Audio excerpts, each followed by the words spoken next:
सरपंच वाड्यावर येऊन गेल्यापासून शकुंतला स्वतःशीच हरवून गेली होती. तिच्या मनात वारंवार येत होतं, समजा त्यांनी पसंत केलं तर होऊन जाईल का आपलं लग्न? पर कवा? 4 महिन्यात का कलाकाचं बाळणपण झाल्यानंतर? आबांना किती त्रासाचं होईन समद. तिच्या मनात असे तसे विचार येत होते. आईने सांगितलेली कामं नेहमीसारखी पटापटा होत नव्हती.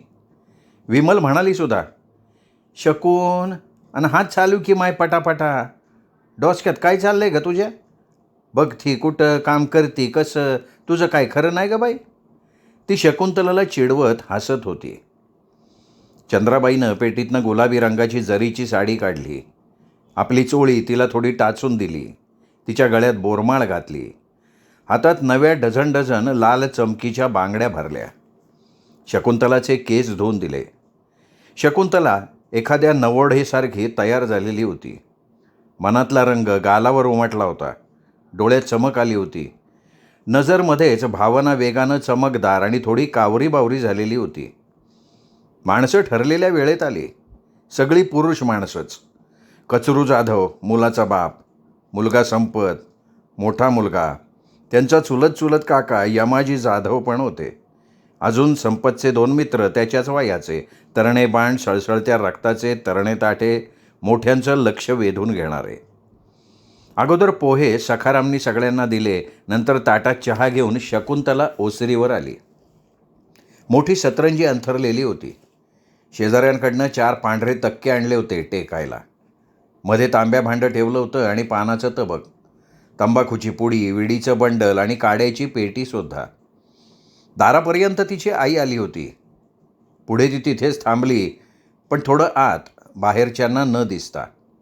शकुंतलाला ती हळूच म्हणाली, जा दे समदेसनीच्या, मी आहे इथं, घाबरू न ग. आणि काय विचारतील त्याची उत्तरं द्या, बोल बोल हां. शकुंतला थरथरत ओसरीवर आली. चहाचं मोठं ताट घेऊन तशीच उभी राहिली. पुढे काय करायचं तिला सुचेना. एकेका पुढे ताट करायचं का मध्यभागी ते चहाचं ताट ठेवायचं आणि आपण बसून घ्यायचं, समजत नव्हतं. ज्ञानोबा म्हणाले, शकुंतला इथं बैस माझ्याजवळ. हे बघा, ही आमची दुसरी मुलगी शकुंतला. तिसरी शाळा शिकली, थोडा वाचता येतंय, हिशोब येतोय, घरकामाला वाघ आहे. घरातलं समद काम हीच करती. सखार चहा दे की समदेसनी, घे बरं ते ताट.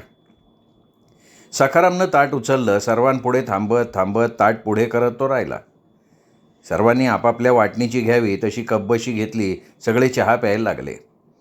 ज्ञानोबा संकोचानं म्हणाले, विचारा काय विचारायचं असेल तर, पोरगी समोर हाजीरच आहे की. ते ताण सैल व्हावा म्हणून हसले. संपत तिच्याकडे एकटक बघत होता. त्याला ती आवडली होती. गोरी भुऱ्या केसांची शकुंतला कोवळ्या कणसासारखी नव्हाळीनं भरलेली होती. अजून तिच्यातलं बालपण संपलेलं नव्हतं आणि प्रौढपण आलेलं नव्हतं. कचरू जाधव म्हणाले, बाई आमचं मोठं खटलं आहे, वाडा मोठा आहे, कामधाम असेल ते करावंच लागते. या खटल्यातून सुटून राहता येणार नाही. मला 2च पोरं आहे ती. धाकल्या 2 पोरी लगीन होऊन गेलेल्या. चुलत मावस माणसं वाड्यात आहे ती. सांभाळून राहायला लागन, जीव लावावा लागन. मी माझी येगळी राहीन असं जमणार नाही. एवढं स्पष्ट बोलून घ्या काय. ज्ञानोबा म्हणाले, पोरगी पाठीवरती भावंड असलेली आहे, असं वेगळं राहणं कसं मागन ती. घरात माणसं पाहिजेलच ना, तरच तर घर शोभून दिसतंय. मग तसं असन तर मग आमची काय अट नाही. आपणाला पोरगी पसंत आहे, गावात बघितलेली आहे, माणसं ओळखीची पाहिजेल. दाब असतो मग दोघात. माणूस मग डोसकं फिरल्यागत वागत फिरत नाही. त्या तिघांपैकी नेमका संपत कोण हे कळावं म्हणून शकुंतलानं मान वरती केली आणि संपतच्या नजरेला नजर भिडताच तिचं सगळं शरीर शहारलं. सुखाच्या लहरी शरीरभर पसरत गेल्या, तरंगत राहिल्या. तो मोहक्षण तिच्या शरीराने तिला दिला आणि मनाने धरून ठेवला. एखाद्या आवडत्या फुलाचा सुगंध माणूस छातीत भरून घेतो ना, तसा. माणसं चहा पोहे खाऊन परतली. ओसरी सुन्न झाली, रिकामी भासली. ज्ञानोबा तिथंच येऊन पाहुण्यांना निरोप देऊन बसले. गुडघ्यातून पाय दुमडून, हात डोक्याला लावून स्वतःशी विचार करत, थोडे गोंधळलेले होते, थोडे सुखावलेले होते. शकुंतला आरशात बघून घेत होती, ओठातून हसत होती. विमला मागं येऊन उभं राहत म्हणली, कसा काय वाटला बाबा? भरला का मनात? का हसती ग स्वतःशी? तिने खट्याळपणे विचारलं. लटक्या रागानं मागे बघत तोंड पुसून आरसा दूर करत शकुंतलानं विचारलं, लुगडं बदलून ठेवू का गाई? चंद्राबाई भरल्या डोळ्यांनी तिच्या जवळ येऊन प्रेमानं पाठीवरनं हात फिरवत म्हणाली, थांब की द्वाडाची जरा येळ, लुगडं बदलायची काय घाई? शकुंतलाबाई, या वर्षात जाशील स्वतःच्या घरी, त्यासनी तू पसंत दिसती बाई. नशीब चांगलं आहे तुझं, चिंता फिटली बापाची. माझ्या पोरी रूपवान गुणवान आहेत, जातीन तिथं राज्य करतीन. आत येत ज्ञानोबा म्हणाले, थांबा, नुसतं बघून जातंय, अजून तसा निर्णय नाही कळलेला. पावसाचा भरवसा देता येत नाही. इथं छान छान म्हणून जातील घरी आणि सांगावा धाडतील सरपंचाच्या हाती, अजून काही दिवसानं बघू, सध्या नको, आत्ता कर्तव्य नाही. ते हसले. हसता हसता त्यांच्या डोळ्यात पाणी आलं. चंद्राबाई एका विश्वासानं म्हणाली, तसं होणार नाही. त्यासनी आपली लेक पसंत आहे. माणसाची नजर ती खोटं बोलत नाही. बघाच तुम्ही 4-8 दिवसात निरोप येतो का नाही. असं करता हसे, हां ते या लग्न ठरवायला. ती पण हसत राहिली. तिने ओढून शकुंतलाला जवळ घेतलं, तिच्या डोळ्यांवर ओठ ठेवले आणि म्हणाली, माय, बाईची जातच अशी वंगाळ बघ. एका घरी जन्म घ्यायचा आणि दुसरंच घर माझं माझं म्हणून जन्म घालवायचा. कष्ट उपसत खपत राहायचं. येजी न ग बाईचं, माझं आणि तुझं बी. सगळेच क्षण 2 क्षण अवघडून गेले. वातावरणच गंभीर झालं. विमला कधी येऊन शकुंतलाला बिलगून गेली, कोणाच्या वेगळं असं लक्षात नाही आलं. विमला भरल्या गळ्यानं म्हणाली, कालाक्का गेल्या साली गेली लगीन करून शनी, आणि आता ही जाणार. घरी एकदम रिकामं होऊन जाईन की गाई.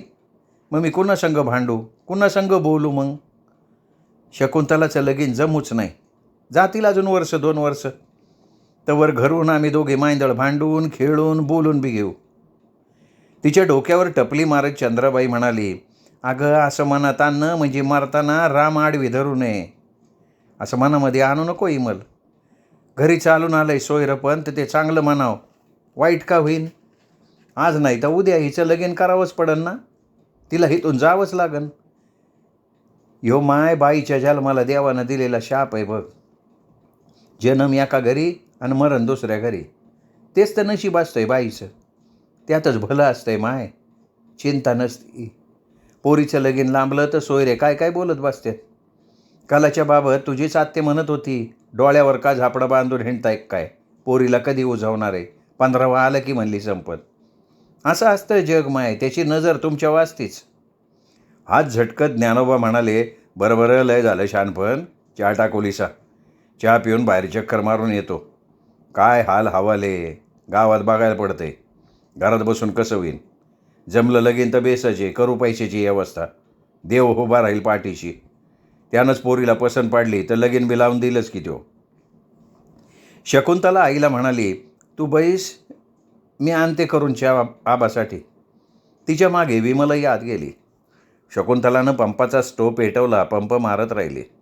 विमलानं पातेल्यात पाणी मोजून भांडं तिच्या पुढे ठेवलं आणि म्हणाली, यो बाटल्याच्या पत्तीचा, शकुंतला थोडा जादा टाकायचा, आपण पण घेऊ गोड गोड. ती बाहेर गेली. शकुंतला त्या पेटलेल्या स्टोवकडे बघत राहिली. स्टोवचा फर्र आवाज तिच्या मनात फिरत राहिला. स्वतःशी विचार करताना तिच्या मनात आलं, त्याच्या डोळ्यात तर पसंती होती. हसत होता डोळ्यात माझ्याकडे बघत बघत. त्याला बी दिसलं असन का माझ्या डोळ्यात मी त्याला पसंत असल्याचं? तिला हसू फुटलं. आणि त्याचबरोबर वरवर येणारं चहा, साखर, पत्ती, दुधाचं फेसाळून जाणं तिच्या लक्षात आलं. तिने डाव्या हाताने स्टोवची हवा सोडली. स्टोव बंद पडला. आवाजही फुर्र करत संपला. तिने 4 कपातनं चहा गाळून बाहेर ओसरीला बसून बोलत असलेल्या आई वडिलांना दिला. पुढच्याच आठवड्यात पसंती आली, ती ही सरपंचामार्फत. सरपंच वाड्यात घुसले. तेच आवाज चढवत, आरोळ्या ठोकत, ज्ञानोबा, अरे हायस का बाबा वाड्यात? आता सकाळच्याला कुठशीक जाणार सरपंच?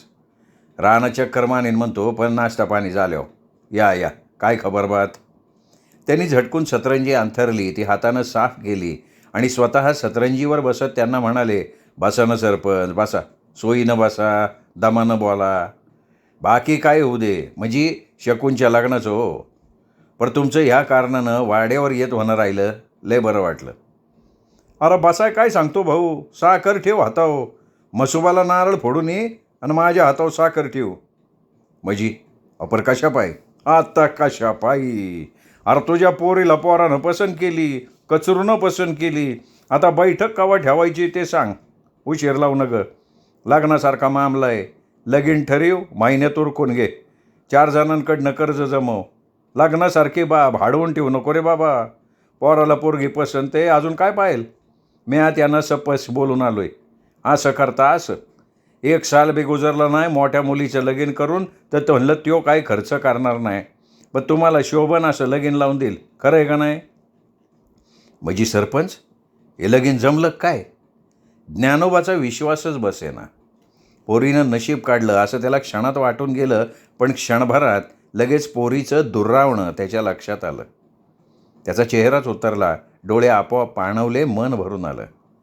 नेहमीसारखं सरपंचापुढं बोलणं जमेना त्यांना. तरीही थरथरत्या ओठांनी ज्ञानोबा म्हणाले, सरपंच हे लगीन माझ्या पोरीचं तुमच्या पायी ठरलं. तुम्हीच पुढाकार घेतला. हे ऋण म्या कसं काय फेडायचं सरपंच? सरपंच थोडे ज्ञानोबाजवळ सरकून म्हणाले, अरे पूर्ण कर, मी निमित्त आहे. लगीन ठरवणारा तो देव आहे. त्याच्यापुढं साखर ठेव, त्याला नमस्कार कर. त्यांनी ज्ञानोबाचे हात धरून ठेवले होते. हे बघ, गावची लेक आपली बी लेक असती. म्या दोघांना बी बघितलंय. दोन्ही बी माझीच पोरं आहे ती. कचरू जाधव थोडा मला बी ठाव आहे. पण म्या त्याला सांगितलं, म्हणलं पोर गेला खात आहे लक्ष्मीवाणी, घेता का पादरात सून करून? अरे कशासाठी हिंडतो म्हणलं पोरासाठी गावोगाव. कसा गोल गरगरी चेहरा आहे, रसरशीत अंगकांती आहे, कणसातलं घाट असावं अशी पोर आहे, आणि गावातली आहे, बघण्यातली आहे. झाला मग चट्ट तयार. आणि संपत बी बोलला, मला लगीन करायचं तर म्हणला याच पोरीशी. अगदी सिनेमातल्या वाणी बोलला बरं का गडी त्यो. सगळेजण हसले. चहा झाला, भरपूर बोलणं झालं आणि सरपंच घरी जाण्यासाठी वाड्याबाहेर पडले. बुधवारी कचरू जाधवच्या मसोबा गल्लीतल्या वाड्यावरच बोलाचाली झाली. 5 तोळे सोनं पोरीच्या अंगावर घालायचं, नवरदेवाचे कपडे करायचे, मानपान करायचा आणि 100-200 माणसांच्या जेवणाची व्यवस्था करायची, बुंदीचं भजीचं जेवण द्यायचं. महिन्यात लग्न झालं. शकुंतला महिनाभरात शकुंतला संपत जाधव झाली, दुसऱ्या घरात राहायला गेली. तिचा स्वतःचा सुद्धा तिच्या नशिबावर विश्वास बसत नव्हता. पण मनातही जे आलं नसतं ते घडून गेलेलं होतं. मोठा वाडा, वर माडीवर मध्ये जागा ठेवून बाजूला 2-2 खोल्या. अजून वरती डाव्या बाजूनं पायऱ्यांनी गेलं की मोठी गच्ची. तिथे उभं राहिलं की आजूबाजूची घरं दिसत होती. म्हसोबा गल्लीत त्यांच्या एकाच्याच वाड्याला माडी होती. माडीवर 2-2 अशा 4 खोल्या होत्या. 2 खोल्यातून एकात पोत्याची थप्पी होती आणि एकात शेतीची अवजारं. नांगराचा फाळ, फावडी, खोरं, खुरपी, टोपल्या.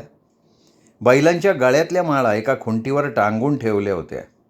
त्या खोल्यात गेलं की शेताचा वास यायचा. शेतातली माती अवजारांमुळे इथपर्यंत आलेली होती. खाली 2 मोठ्या ओसऱ्या, 2 पत्र्याच्या आणि 2 धाब्याच्या खोल्या. स्वयंपाकघर होतं लांबडं. स्वयंपाकघराच्या टोकाला चुली मांडल्या होत्या. भरपूर भांडी होती. ताटं, वाट्या, पातेली, टोपल्या, चौऱ्यासुद्धा. मागच्या अंगणात गोठा होता. त्यात 2 म्हशी आणि 1 गाय. मागच्या अंगणात उमराचं झाड होतं. त्याच्या खाली विहीर होती. रहाटानं दिवसभर कोणी ना कोणी पाणी काढत असायचं. रहाटाचा कर्र कर्र असा पाणी काढताना आवाज यायचा. तोही थोड्या थोड्या वेळानं. कायम कोणी गडी हातपाय धुवायला गेला की पाणी काढायचा, हातपाय धुवायचा, मगच ओसरीवर यायचा, स्वच्छ होऊन, ताजंतवानं होऊन. शकुंतला घर बारकाईनं बघत होती. आता आपल्याला आपला उभा जन्म ह्याच वाड्यात काढायचा आहे हे पटवून घेत होती. ज्ञानोबाचं घर तसं लहान होतं, छोटंसंच. 3 खोल्या, अंगण, ओसरी. वाड्यात आड नव्हता. 2 वाडे टाकून शेंगड्याच्या वाड्यातून त्यांच्या विहिरीचं पाणी त्यांना आणायला लागायचं, तेही शेंदून. तिथे रहाट नव्हता. खाली कमरेतून वाकून पोहरा हळूहळू विहिरीत सोडायचा. हळूच पोहऱ्याला हिसका द्यायचा दोरीनं की पोहरा आडवा व्हायचा. टुबुक टुबुक करून त्या आडव्या झालेल्या पोहऱ्यात पाणी भरत राहायचं. पोहरा पाण्याने भरला की जड वाटायचा. मग हळूहळू दोर वरती ओढत ओढत पोहरा वर घ्यायचा. हंड्यात, घागरीत पाणी भरून घ्यायचं. पुन्हा तसंच करायचं. अगोदर म्हणजे गेल्या वर्षांपर्यंत कलावती आणि शकुंतला पाणी भरायच्या. 10-10 घागरी, 12-12 घागरी. एकीनं पाणी शेंदून द्यायचं आणि दुसरीनं ते घरी नेऊन ड्रममध्ये ओतायचं. पिण्याच्या पाण्यासाठी ओसरीलाच रांजण रोवून घेतलेला होता. तो 15 दिवसातनं रिकामा करून कपड्यानं पुसून घेत. जेवताना बाहेरून आल्यावर तेच रांजणातलं पाणी सगळेजण पित असत. त्या पाण्याने स्वयंपाक होत नसे, हातपाय कोणी धुवत नसे. स्वयंपाकासाठी लांबड्या स्वयंपाकघरात शेवटी हांडा आणि 2 घागरी भरून आणून ठेवत. दिवसातून कधी एकदा पाणी भरलं तरी पुरत असे. कधी दिवे लागणीला किंवा दिवस बुडताना 1-2 खेपा पाणी आणायला लागे. चंद्राबाईला भरलेले घागरी हांडे उचलून चालणंच होत नाही, त्यामुळे पाणी मुलीच भरत असत. भाऊ धाकटे होते, त्यांना भरलेला हांडा घागरी उचलत नसत. कधी ज्ञानोबा रिकामे असले तर खांद्यावरनं घागरी आणत, एक हातात आणि एक खांद्यावर ठेवून 4-5 खेपात पाणी भरून होई. कलावतीचं लग्न झाल्यापासनं पाण्याचं काम विमला आणि शकुंतला करायला लागल्या होत्या. सखाराम कधी घरी असला तर चंद्राबाई म्हणे, "अरे जा 2-4 घागरी पाणी आण." पोरी भरत्यात पाणी आणून आणून, पण उद्याला स्वतःच्या घरी गेल्या नांदायला का तुला मग पाणी खांद्यावर आणत लागणार आहे. आता सवय कर. सासरी शकुंतलाला वाटत होतं की आता तिथे कोण पाणी भरत असेल, सखा का आबा का कोणी माणूस लावला असेल. थोडं का पाणी लागतं दिवसभराचं, पाणी बिगर घर कसं चालन. त्याचबरोबर तिला हेही जाणवलं की पाण्याला घागरी घेऊन ती आणि कलावती निघाल्या की चंद्राबाई न चुकता काळजीनं म्हणे, "भावान्यांनो, तिथं भांडत बसू नका आणि शकून फार वाकू नको हां, पडशीन बिडशीन आडात. माझ्या वाड्यात आड असतं ना तर मी राड बसवून घेतलं असतं बघ. दुसऱ्याच्या आडाचं पाणी मिळतंय हे लई आहे, पण सांभाळून का बायानो हां." शकुंतलाला वाटलं आता घरी गेलं की बघून येऊ पाणी भरण्याची काय सोय केली आहे. तिला इथे पाणी भरावं लागत नव्हतं, गडी पाणी भरत होता, न्हाणीत आणि स्वयंपाकघरात. धुण्याला धोबी नव्हती. चहा पाणी आला गेला आणि स्वयंपाक पाणी यातच तिचा, सासूचा आणि कौशल्येचा म्हणजे तिच्या जावेचा दिवसच संपून जात होता. तिच्या एक लक्षात आलं होतं, इथे यांच्या घरी देव्हाऱ्यात ओट्यावर खोल्यांतून नागाच्या तसबिरी टांगलेल्या होत्या. चांगला फणा काढलेला नाग, फुटभर उंचीचा. अंगणात पण ओटा करून त्यावर छिन्नीनं कोरून मोठ्या लांब उंच दगडावर नागाची आकृती कोरलेली होती. सासू सकाळी आंघोळ झाली की देवाची पूजा आटोपून अंगणात येई. त्या दगडावर कोरलेल्या नागावर पाणी टाके, फडक्यानं पुसे, त्या नागाला हळद कुंकू फुलं वाही, चिमूटभर साखर त्याच्यापुढे ठेवे आणि दोन्ही गुडघे टेकवून समोर वाकून, "देवा नागराया, सुखात ठेव बाबा समद्यासनी," असं म्हणून हात जोडे. क्षणभर ध्यानस्थ होई आणि वळून पेला आणि हळदी कुंकवाची कोयरी घेऊन घरात येई. या घरात नागाचं फार प्रस्थ आहे हे तिला कळून आलं. त्याच्यासाठी सणवाराला नैवेद्य ठेवणं, रोज पूजा करणं, काही चांगल्या कामाला निघालं की तिथं थांबून नमस्कार करून पुढे होणं. तिथं घरातल्यांचं तिने पाहिलं होतं, ती सगळं बघत होती. तिच्या मनात काही प्रश्न होते, पण ती कोणाला काही विचारत नव्हती. संपतला विचारावं असं तिच्या मनात आलं, पण तिने ते परतवून लावलं. आपण भाबडेपणाने विचारावं आणि त्याने ते तसं घेतलं नाही तर, असंही तिच्या मनात येऊन जाईल. तिनं पाहिलं होतं, दत्त, माऊली, गणपती ही माणसांची दैवतं असतात. तिच्या माहेरीही खंडोबा होताच. 1-2 वर्षातनं ज्ञानोबा कधी एकटे तर कधी काही जणांबरोबर खंडोबाला जात, दर्शन घेऊन येत. जेजुरीहून आले की काही मोजक्या माणसांना जेवायला बोलवत, प्रसाद देत. म्हसोबा तर त्यांचं ग्रामदैवत होतं. त्याच्या जत्रेला सर्वजण जात. घरातल्या कुणाच्याही मनात आलं की तो म्हसोबाचं दर्शन घेऊन येई.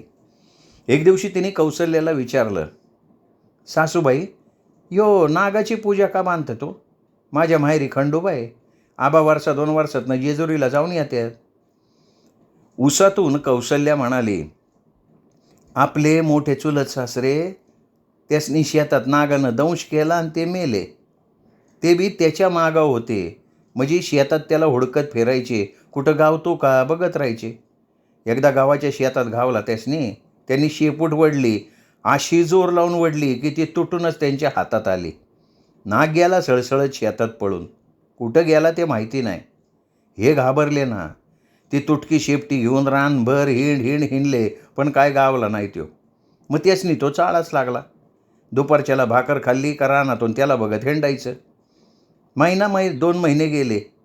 एकदा झाडाखाली भाकर घेऊन पाणी पिऊन डोळे मिटून पडले. पोटात अन्न गेलं तर डोळा लागला. जाग आली ती वरडतच. तशात नागानं त्यांचा अंगठा तोंडात धरून फोडला. जाग येताच वरडताच सासरे आणि तो नाग गेला की सळसळत पार लांब शेतात. ह्यासनी तो गेलेला दिसला, पण ह्यासनी कुठं सूद आहे. घाम फुटला ना गाड्याला. आरडावारडा केला. शेतातली माणसं जमली. त्यांनी गाडी घालून घरी आणलं, दवा पाणी केलं, पण 4 तासात गडी गेला. काळा निळा पाडला होता म्हण. एक भिनला असं ना राखतात. त्यासनी डसलेली नागिन होती म्हण. त्या नागोबाची सोबतीन, त्याची बायकोच की. तिने वाचपा काढला डोक धरून. तो नाग कुणाला तरी बांधावर गावला म्हण. मुंग्याने भुगा केला होता त्याचा. नागाचा रागात लय गोड असतं लोक म्हणतात. पुढं कुणाला त्याच्या पायी काही होऊ नये असं वाटून त्याची पूजा, त्याची आठवण करून. तो शेताचा राखणदार होता, तो गेला. पुन्हा कोणासनी गावलं नाही जनावर. गडी सांगत असतात रानात सरपटत गेल्याची खून दिसली. आसन त्याचीच पिलावळ कोण जाणे. पूजा करून त्याला भजन चाललेलं असतं. माणसाचं मन आहे ना, त्याचं त्याला खात असतं. रानात हिंडत्यात माणसं, कधी अनवाणी, कधी पावसा पाण्याची. त्यासनी काही चावू नये असा व्हारा. गेल्या 50 वर्षात शेतातून जनावर फिरत बी असन, पण कोणाला डसलं नाही बघ. नागाची कहाणी ऐकून शकुंतला सुन्न झाली, थोडी घाबरूनही गेली. अशा या घराशी आपण लग्नानं बांधलो गेलो याचं वाईटही वाटलं. माहेरी गेल्यावर ही गोष्ट आईला बहिणीला तिखट मीठ लावून सांगायची असं तिने स्वतःशी ठरवूनच टाकलं. तेव्हा तिचं मन निवत गेलं. कलावतीची भेट झाली तर तिलाही हा किस्सा आठवणीनं सांगायचा होता. त्याचबरोबर एक कुतूहल म्हणून तिच्या घरी सायगावला असं काही घराण्याचं आहे का हे सुद्धा विचारायचं होतं. त्या चुलत मोठ्या आजोबांचं नाव गोपाळ काका होतं असंही तिला समजलं. त्याबरोबर संपतच्या आणि त्यांच्या वागण्या बोलण्यात साम्य आहे, प्रवृत्तीत सारखेपणा आहे असंही बोललेलं तिने ऐकलं होतं आणि तिला त्याचीसुद्धा भीतीच वाटली.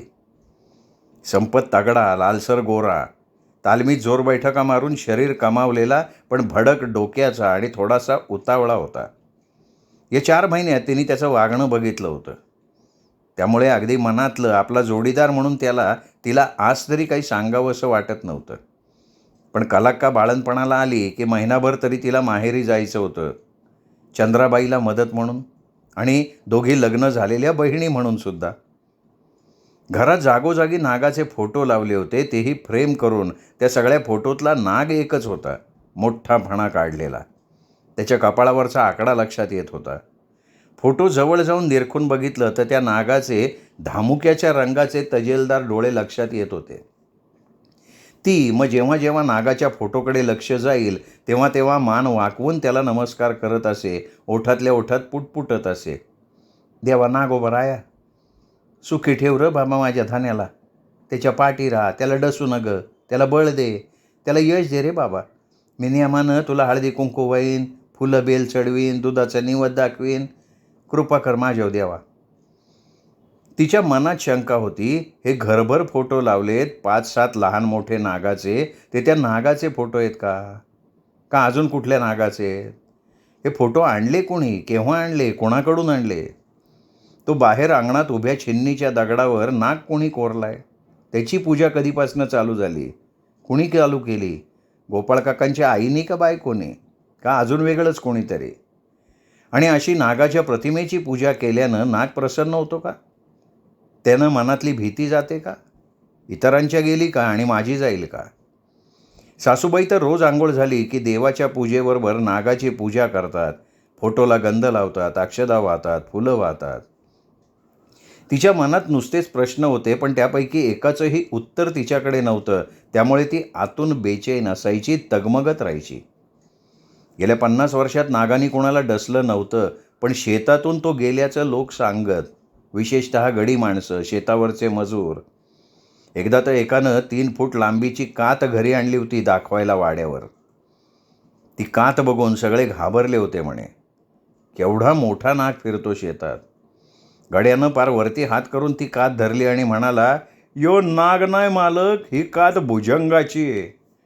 मोह अनावर असन. कात सोडून जनावर ताजं तवानं होतं असं लोक सांगतात बाबा. तोही घाबरला होता, पण आपण कसे घाबरलेलो नाही हे तो वाड्यातल्या सगळ्यांना दाखवत होता. मालकीण म्हणाली होती, शेतात राहतात बाबा जनावरं, शेताची ते राखवालदार असतात, उंदरं बेडक्या खाऊन टाकतात, त्याला काय घाबरायचे. हे सगळं कानावर येत होतं. या सगळ्या गोष्टींनी एकीकडे तिची करमणूक होत होती आणि तिला आश्चर्यही वाटत होतं.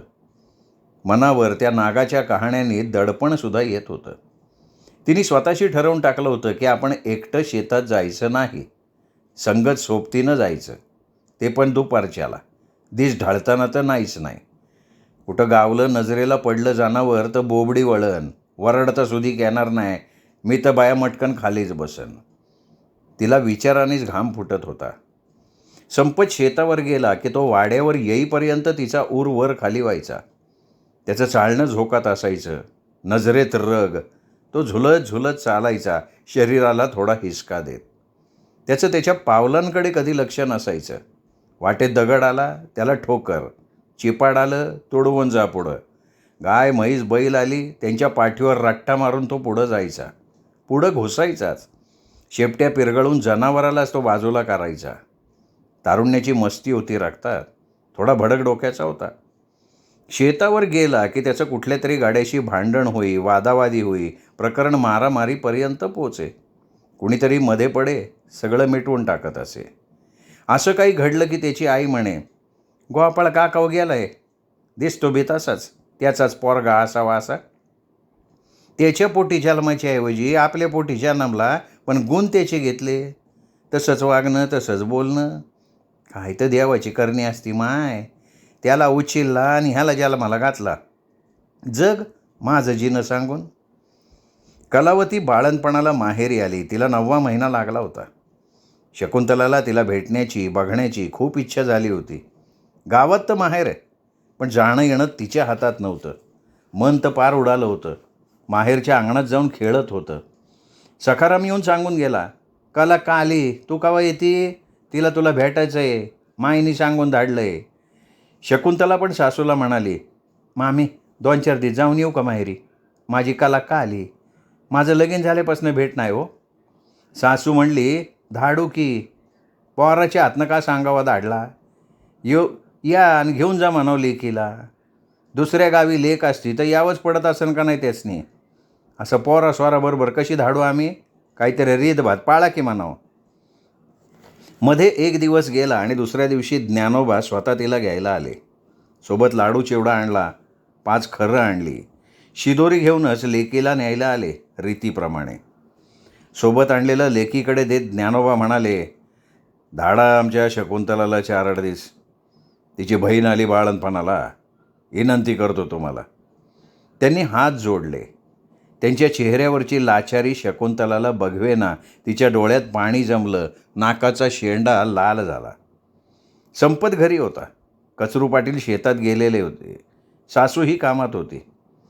मोठी जाऊ कौसल्या सगळं कौतुकानं बघत होती. तिचं माहेर लांब होतं बुलढाण्याला. घरची परिस्थिती बेताची. 3 भाऊ 3 बहिणी असलेलं कुटुंब, वडील शेतमजूर. घरातली माणसं कोणाच्या ना कोणाच्या शेतावर काम करून दिवसभर राबून पोट भरत असलेली. आज कमावलं तर रात्री चूल पेटणार अशी परिस्थिती. वर्ष त्यांना तिला येऊन घेऊन जाणं व्हायचं नाही. ती माहेरच्या आठवणींवर जगत होती. पायात काटा रुतल्यावर जसं खळकण डोळ्यात पाणी यावं, तसं माहेरच्या बऱ्या वाईट आठवणींनी तिचं मन हेलावून जात होतं. शकुंतलाचं माहेर गावातच आहे याचं तिला अप्रूप होतं. ती शकुंतलाचं सगळं कौतुकानं नवलानं बघत राहायची, काही बाई बोलत राहायची, स्वतःचं मन मोकळं करायची. तिचा नवरा गणपत तसा साधा सरळ माणूस नव्हता. एवढ्या तेवढ्यावरनं तिच्या अंगावर वसकायचा. तिच्या माहेराचा उद्धार करत म्हणायचा, हिच्या माहेरी तुकड्याला मावता येत माणसं, हिला काय ठाव चांगलं चुंगलं खाणं, हा ठ्याचानं भाकरीवर गोजरान करणारी जात हिची, हिला काय जमणार रे कांद्याचे डाळण सुकं पिटलं. आरडाओरडा करत घरभर नाचत थैथैयाट करणं हा तर त्याचा स्थायी भाव होता. सर्वांनी गप्प बसावं हा हेतू. कोणीच मध्यस्थी करू नये हा त्याचा प्रयत्न. फार चिडला तर तिच्या अंगावर सुद्धा हात टाकायचा. जोर लावून मुस्काटात ठेवून द्यायचा. सासूमध्ये पडायची, काय जीवानं मारतो काय बायकोला, करवा द्यायची. शकुंतलाला तो सुद्धा नजरेपुढे नको वाटायचा. त्याचा राग यायचा, घृणा वाटायची. संपत असं वागायचं नाही, पण त्याच्या वागण्याचा, भडकण्याचा तिला अंदाजसुद्धा यायचा नाही. असे किती दिवस झाले होते ना तिला ह्या घरी येऊन? 1 वर्षही झालं नव्हतं, 8 महिनेच झाले होते. वाड्यातली माणसं, गडी, सासू सासरे सगळ्यांना ती तिच्या परीनं समजून घेत होती. काही माणसांबद्दल आडाखे बांधत होती. त्यांच्याशी आपण कसं वागायचं हे ठरवत होती. वडीलच न्यायला आले म्हटल्यावर शकुंतलाला माहेरी पाठवलं. त्यांच्याबरोबर वडील पुढे पुढे आणि ती मागे मागे अशी ती निघाली. निघताना तिला वडिलांनी खूण केली म्हणून सासू सासऱ्यांना तिने नमस्कार केला. गणपत मोठा दीरही तिथेच होता. त्यालाही तिला नमस्कार करायला लागला. त्याने तिच्या डोक्यावर हात ठेवला. त्याच्या स्पर्शाने तिचं उभं अंग अगोदर थरथरलं, नंतर तिने ते अंग आक्रसून घेतलं. एखाद्या नावडत्या माणसाचे आशीर्वादसुद्धा नकोसे वाटतात ह्याचा ती अनुभव घेत होती. ती वडिलांबरोबर माहेरी जायला निघाली. श्रोते हो, हा होता आजचा भाग वृंदा दिवाण लिखित भुजंग या कादंबरीचा. या कादंबरीचा 5वा भाग उद्या ऐकणार आहात दीपक रेगे कथाकथन चॅनलवर. नमस्कार.